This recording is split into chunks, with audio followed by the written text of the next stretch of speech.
All right, so once again, welcome to today's workshop, which is Copyright in the Digital Age. The purpose of today's workshop will be to introduce you to copyrighted works, copyright law, and copyright compliance.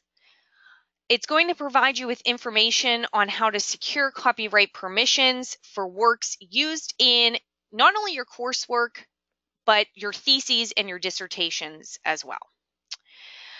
I know this isn't always the most engaging subject and it can be kind of snore-worthy at times, but stick with me, people. I will try to make this as engaging and lively as humanly possible. We have several learning objectives that we are going to accomplish by the end of the hour.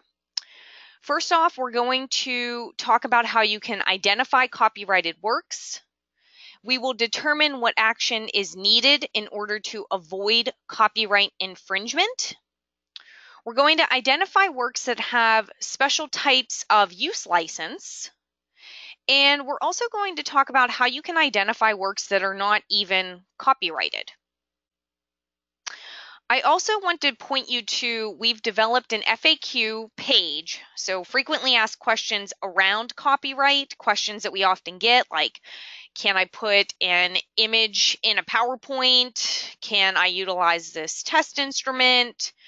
How do I paraphrase versus how do I directly cite? So we have a lot of information in our copyright FAQs that I will point you towards at the end of the hour as well.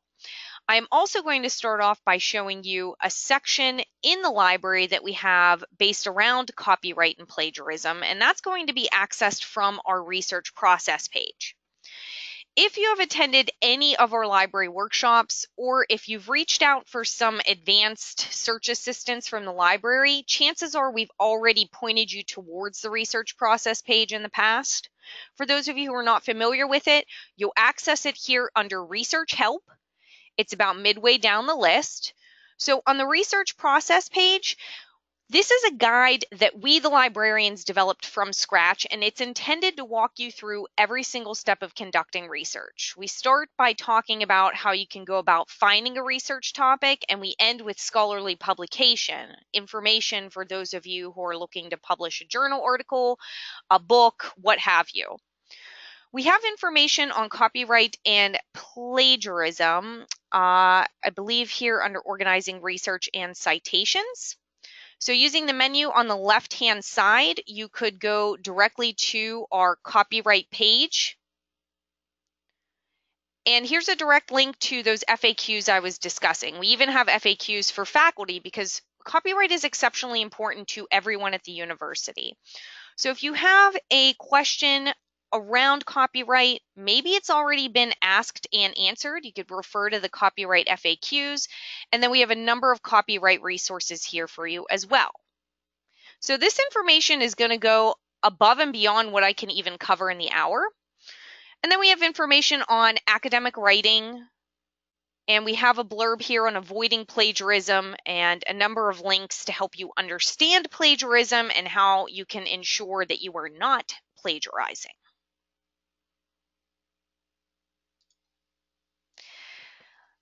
Let's start with the basics. What precisely is copyright?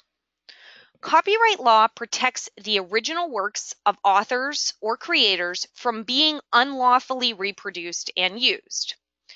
Copyright law not only protects written resources, but it also applies to artwork, music, video, computer programs and software, maps, and so on and so forth. So copyright, again, copyright law is not specific to only written resources. Violation of copyright law can unfortunately carry severe financial, legal, and academic consequences, including academic expulsion. This is why it is so important to know about copyright, especially in our digital age, especially when you are attending a university where everything is virtual and everything is online. So let's talk about copyright in the headlines and how this relates to technology and how this relates to our digital age. As technology has allowed for protected works to become reproduced digitally and distributed widely, the incidence of copyright infringement has sadly increased. So what you're going to find are cases such as Cambridge University Press versus Patton. This is better known as the Georgia State copyright case. And I have a link to the Georgia State copyright case. We're going to go take a look at that right now. The Georgia State copyright case, why I'm mentioning it right now is because it highlights the prominence of this issue in colleges and universities. This actually happened back in 2008, but you can see that there are still things that are ongoing with the case as of 2 years ago. Okay, so this has been an ongoing, drawn out court case.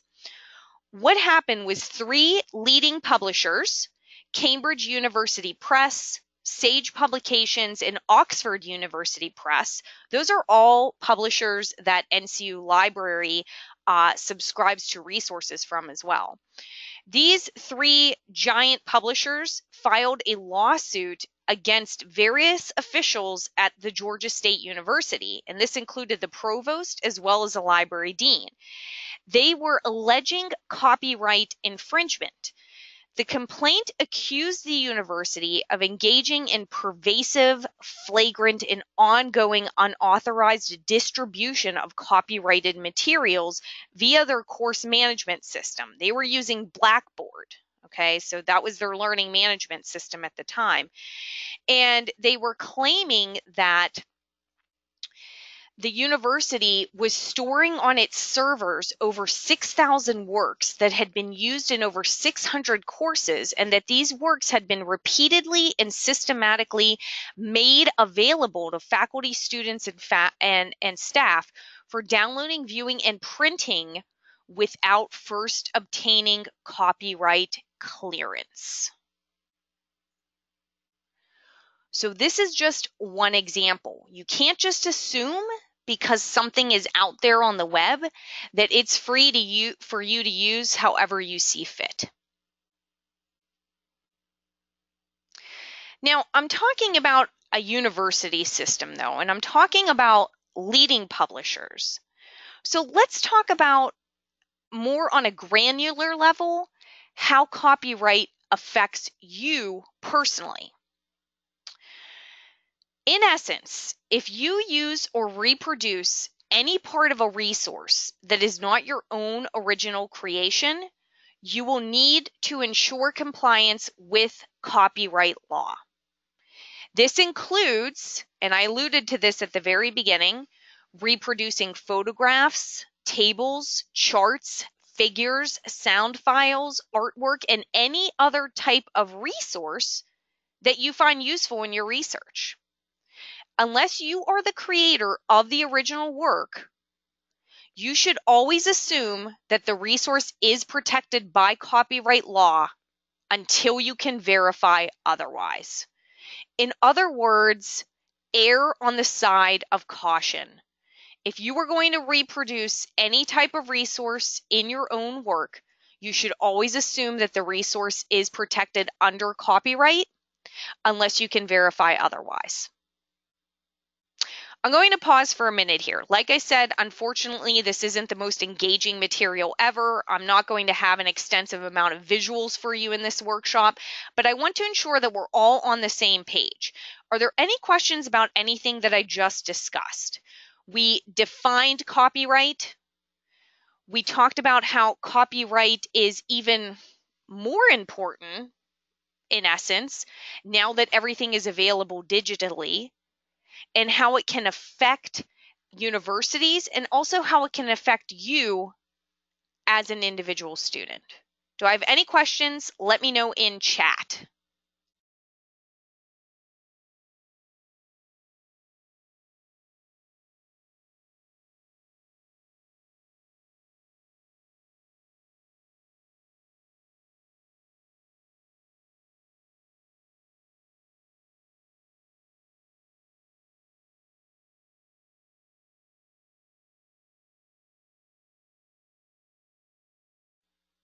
Okay, I'm not seeing any questions yet, but if you do come up with something, go ahead and put it into chat. So we've talked about how copyright can affect you personally. The next question we're going to address then is, how do you comply with copyright? So you're aware of copyright, you know you need to be in compliance, but how do you do that? When you're reproducing a small amount of a resource, okay? And what I mean by a small amount is you are citing a sentence, a paragraph from a resource, you're paraphrasing a paragraph or a section from a book in your own work. That's reproducing a small amount of that resource. Generally, you are going to be in compliance with copyright just as long as you properly credit the author or the creator of that original work. So what do I mean by that? I mean ensuring that you provide an APA formatted citation. As you are all aware, NCU relies upon the APA, the American Psychological Association, 6th edition. You want to make sure that you're always using that to credit the work of others. Again, when you're using direct quotations or you're paraphrasing part of an article or another resource, you're going to include an in-text citation, right? And then you're going to indicate where that information came from with a complete citation in your references list. This should already be rote for all of you. You should already understand that in its fullest capacity. When you are citing or referring to a small amount of a resource, you're providing an in-text citation and you're providing that full citation in your references list. Now, let's talk about the alternative to that, though. Let's say that you are reproducing a large portion of a work.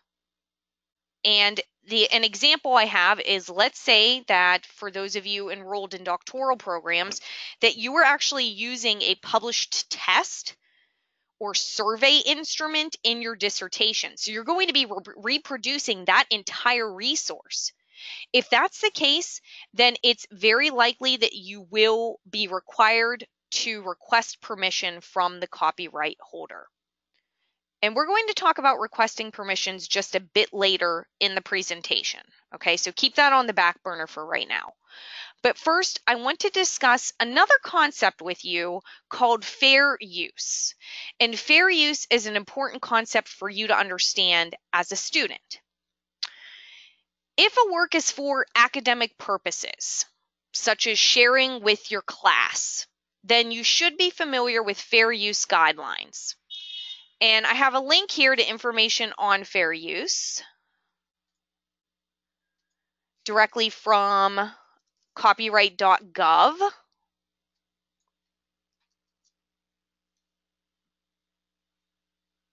And I'll include this link in the chat too, in case you want to take a look at this website, because it's going to go into more detail than I'm even going to address right now. Fair use, as a concept embedded in U.S. law, recognizes that certain uses of copyright protected works don't actually require permission from the copyright holder. And here's how it defines certain types. It defines certain types as criticism, comment, news reporting, teaching, scholarship, and research. So these are examples of activities that may qualify as fair use. I encourage you all to read more about fair use. I will admit that it can be a rather murky area to navigate initially, but in essence, fair use is saying that in some instances and with certain types of resources, so if you're using a resource for teaching, scholarship, or research, that resource may qualify as fair use, and you may not need to go and request copyright permission. If you're ever unsure, you could always reach out to us in the library. We'd be happy to provide you with more context. So an example, though, where copyright permission would still be required, and I alluded to this with the, with the Georgia State University case. So let's say that your instructor uploads an article, so just uploads a PDF, okay, and proceeds to distribute it to the entire class. That actually typically requires permission for use. We need to ensure that the instructor is in copyright compliance, that basically they have permission to share that resource. Okay, but there could be instances where, I don't know, let's say that you're engaged in a discussion on the Commons and you refer to a particular resource and maybe you just share that resource with your classmates. It's possible that that may fall under fair use.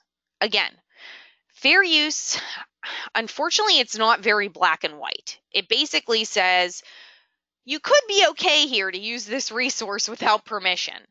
And what I always default to with my students when they ask questions, if you're unsure, err on the side of caution. Reach out to the author, reach out to the copyright holder, and just ask and make sure it's okay that you use or share that resource. Again, if you have questions around that, you can always reach out to the library too, and we'll be happy to provide you with more context. Any questions on fair use or any questions on how you comply with copyright? Again, we're going to talk about permissions in just a little bit. Let me know in chat.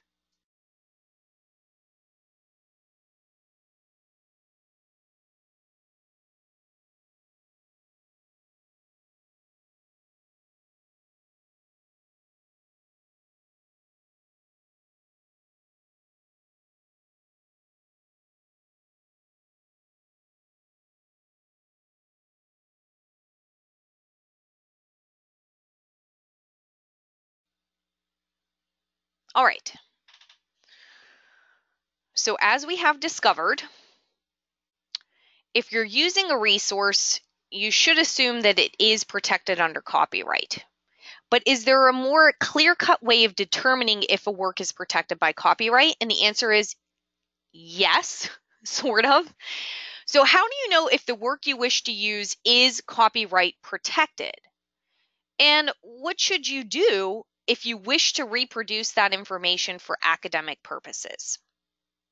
Now, the simplest way to check if a resource is copyright protected is to see whether that resource is registered with the U.S. Copyright Office. And I'm going to go to that website right now. Let's open it up here. Give that a second to load. And right now we're using the public catalog provided by the Library of Congress and copyright.gov. I'm going to put this link in the chat for everyone as well. So you can use this catalog to look up a specific resource and determine whether it has been registered by the author or the creator, and if it is indeed protected by copyright. You can search by title, you can search by name, or even by a keyword. So we could try a search by name. For example, let's say that I want to see copyrighted works by Stephen Hawking. He's a famous English physicist and author. You can see from our results list here that there are many resources, many sources by Stephen Hawking, which are indeed copyrighted. You can click on any hyperlinked full title to get more information. It's going to tell you the date of creation, the date of publication. It's also going to tell you who the copyright claimant is. So in this case, we can see that Stephen Hawking and Lucy Hawking, I believe that's his wife, are the copyright holders for this particular text. This is a book written and published by Stephen Hawking, and he does indeed own the copyright. So I know that is a copyrighted work, which means that if I wanted to use a piece of that work, that's fine. I would have to include my in-text citation and a references list. But if I was going to recreate an entire test instrument or table or chart, then I would have to ensure I have permission to do so. This catalog can let you know if a work is registered. However, to make things more complicated, because copyright, unfortunately, is not a black and white, simple concept to understand, a work actually doesn't need to be registered for the owner to file copyright infringement against you. Crazy, right? An original work is actually protected at the point of creation. In fact, the creator can register their work at any point in time to declare ownership, and they can then go ahead and file copyright infringement against violators. I think you all know what I'm going to say. As a rule of thumb, I always say err on the side of caution. It's always best to obtain author or creator approval, or to purchase the work directly from the publisher to ensure you have permission to use it. Now, there's another helpful resource that you can use. I have to open up Internet Explorer here. Bear with me one moment because it does require Flash and Google Chrome does not have Flash. It's called the Digital Copyright Slider. Let me paste that here. And I'll also put it into chat.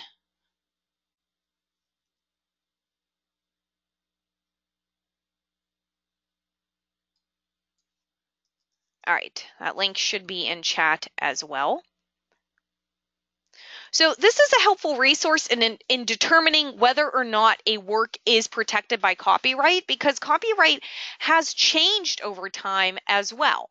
You can use this slider based upon the publication date for the specific resource that you are examining. So for example, if you were looking at a resource that was published after 1922, but before 1978, and there is no copyright notice in the book, typically when you open up a book, first page or so, there should be some inset information. You will typically see a copyright notice. If that's missing though, what the copyright slider is telling me is that no, I don't need permission for that resource. It is in the public domain. And we will talk about the public domain in just a little bit as well. Another example here using the slider. Let's say that I have a resource that was created by an individual. So I just slid it all the way down to the bottom here. It was created by an individual, but it's an unpublished work, meaning that I don't really know the date of creation. And it's telling me that actually maybe I might need permission. And this is crazy, but the copyright status is that a work is protected until 70 years after the last author's death. So you can learn a lot just from playing around with this copyright slider.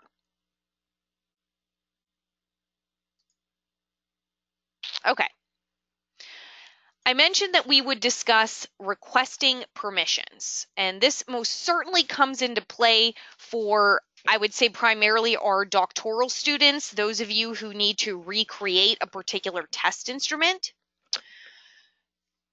When you find that you need to request permission, if that is the case, or let's say you just want to err on the side of caution and you want to be safe, what you'll need to do is actually find the copyright holder's contact information. Typically, this is going to be as simple as doing a Google search. Okay, so let me open up Google here. But the other thing that I want you to keep in mind is that the copyright holder is not necessarily the author. So please keep that in mind. The copyright holder could actually be the publisher, it could be the distributor, it could be an estate, and so on. But using an internet search engine will typically get you to the first step of locating a contact. So for example, I was recently reading a book by the author Seth Godin. So I will write in his name here, rather type in his name. He's a best-selling author and a speaker on a range of topics, including leadership, marketing, enacting change. So my first hyperlink here appears to be to his personal website. And what you want to do when you are seeking to request permission, you're looking for contact information. So you want to have your eye out for pages that are referred to as contact, or about us, or even privacy policy. Those are just a couple examples. On Seth's homepage here, on this menu on the right, I can see at the very bottom there is an option for contact. Okay, so I can reach Seth by email. There is his email address. I would then reach out to him to request permission to recreate, let's say, a chart or some type of instrument he's included in one of his books. Now, a couple things to keep in mind. The copyright holder may require that you pay a fee to use or reproduce their work. Be aware of that. Sometimes it comes with a cost, or the holder may simply require that you ask permission before you use or reproduce the work.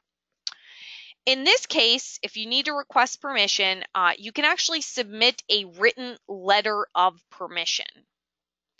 And you would include that written letter of permission in your final product, in whatever work you're doing. So let's say this is for your dissertation, and you are reproducing a table, and you gained permission to use that table. You would actually include your permission letter plus the confirmation of permission within the appendix of your dissertation. We actually have examples of permission letters. I'll show you if I can quickly get to that. Let's see here. It's under research process. It's under resources for dissertation research, and it's actually included on our tests and measurements page. I'll scroll down here. Scroll down, scroll down. Okay, sample permission letters is right here under selected resources. They're really basic templates that you can follow if you do need to request permission. And I will pop this link into chat for all of you as well if you want to take it down.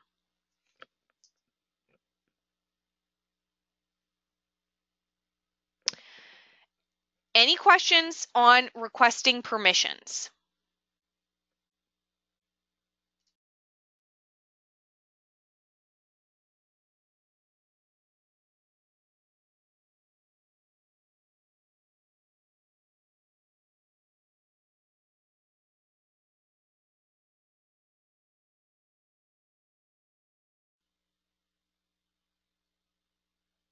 Okay. You guys have been quiet. I hope that means I'm explaining things well.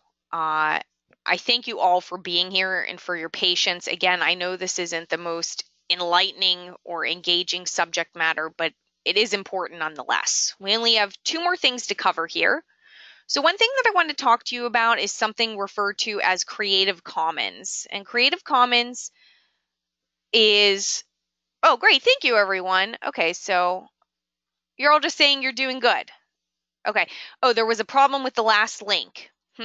Okay, let me try that again. Okay, it's working for me. Let me put that link in again for everybody. And if you still have problems, let me know. I can always follow up with you via email after the workshop and provide the link. All right, so I mentioned Creative Commons, and Creative Commons it's really a movement. In addition to being a nonprofit organization. I'm going to go to their website right now.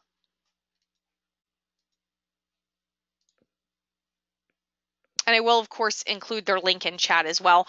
Creative Commons is a nonprofit organization that enables the sharing and use of creativity and knowledge through free legal tools. So there's this push now where we want to make information available, right? We want people to be collaborating and reusing and remixing resources. It's a very open-handed approach. We're not being closed-fisted. We want to share, we want to collaborate, we want to see what people can create. And that is the impetus behind Creative Commons. Creative Commons actually has developed their own licenses that allow creators to waive certain copyright permissions and to retain other certain copyright permissions. Generally, creators of Creative Commons licensed resources They are people who are more open to their works being used, being modified, and being reproduced. It can be a useful tool for communicating and creating what rights an owner allows a user. And this simple tool also empowers both the owner and the user of the content because it makes it very clear cut. What can you do with my resource? What can you not do with my resource? And what can you create that then others can share and build upon? So it can give you an idea of what rights you have over the things that you create, like, say, a published article or a dissertation. And I'll just show you where you can go on Creative Commons if you want to learn about the different license type. And you can also search for resources that are licensed under those particular agreements. You would come up here to share your work if you wanted to get an idea of how you could share your work as the owner. So you own the resource. And I love this. They made this so simple. It's actually just a step-by-step tool to choose your license. You'll click Get Started, and they ask you some really basic questions. Do you want to allow adaptations of your work to be shared? Yes, no, or yes, as long as others share alike. And you can even hover over this question mark here to get more information of what does that mean if I say yes. So if I say yes, I am permitting others to copy, distribute, display, and perform the work, as well as make and distribute blah, blah, blah, derivative works based on it. Okay, so you would select your answers accordingly. Do you want to allow commercial use, meaning can others make a profit off of your particular resource? And as you select those answers, it's going to change the license down below here. So you can see what kind of license they're going to recommend for you and tell you what is allowed and what's not if you select that particular license. So it's kind of interesting. I recommend checking it out. You can do the same by clicking Use and Remix if you're interested in seeing what resources you could use that are under Creative Commons license. They allow you to do a search here. Those are really cute cupcakes. So here's an example that I just wanted to show you. I'm sure all of you are familiar with or have heard of Flickr. Flickr has an entire section around the Creative Commons. So if you ever need photos or images that you want to reproduce and use, they have sections broken down on Flickr based on the different licenses and what's allowed and what's not allowed with those particular photos. You can click on the license title itself to get all the details. So yeah, go ahead, use my image. You can even modify it if you want, while others might say you have to attribute the image to me, do not disperse this resource to others, etc. So there's an entire gamut and range of different licenses offered through Creative Commons for both owners and users. Any questions on Creative Commons?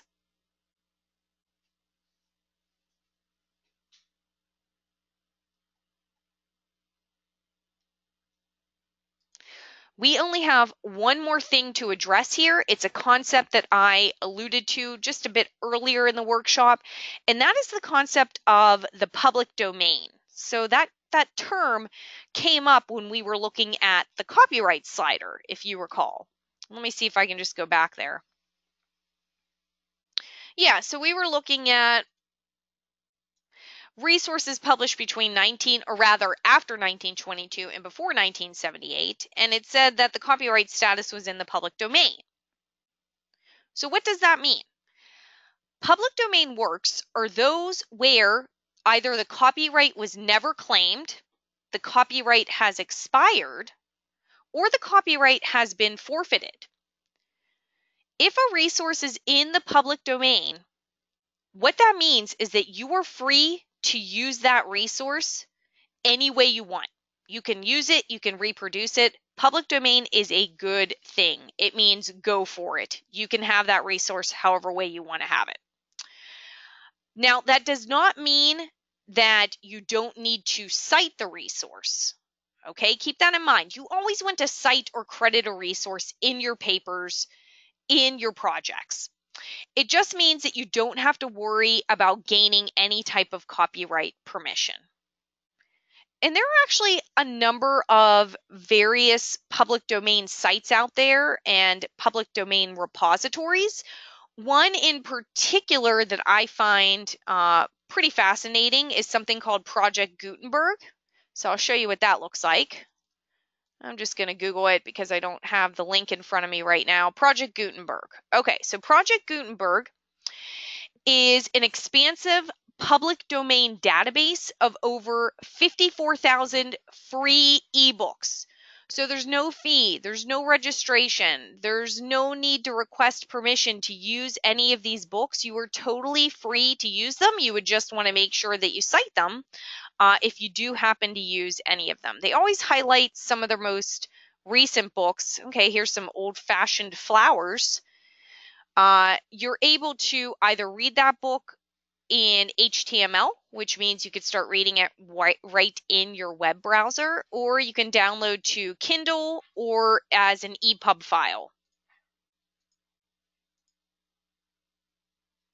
HTML, it's kind of boring. I mean, you have to, oh, those are pretty images. Oh, sorry, I get distracted by graphics.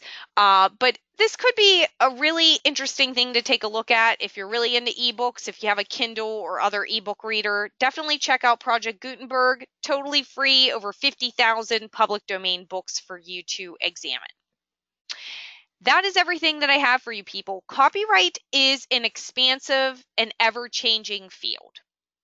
You are responsible for not only staying informed and up to date on copyright, but make sure that you legally and ethically use information, again, within the context of copyright compliance.